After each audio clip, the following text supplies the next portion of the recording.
nyo kasi youth ako. Amen. Youth ang tyrant ko. Amen, yan.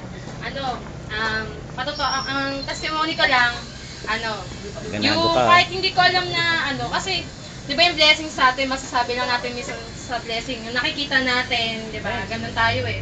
Sa mata natin nakikita, pero yung sa puso, hindi natin nakikita, kasi, yun lang yung, kung ano lang yung nakikita natin, yun lang yung sinasentro natin. Kaya ako, thank you ako kay Lord, kasi, kahit hindi ko nakikita yung mga blessings niya, hindi ko alam, wala akong masabi na blessing na specific talaga sa inyo ngayong umaga. Alam ko na marami ako blessings na natanggap ako. Shower Natanggap ko kay Lord. Kaya nagpapasalamat ako kay Lord kasi binigay niya sa akin yung pagmamahal niya.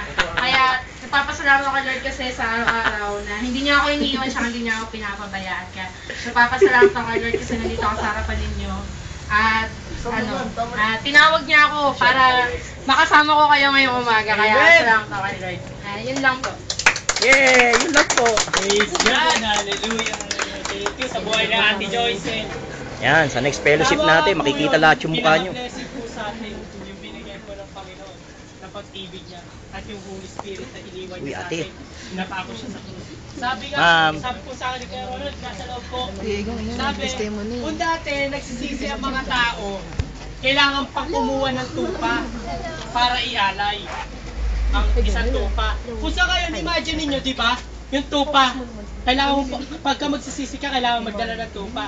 Imagine mo, pupunta ka ng mall, may dala kang tupa.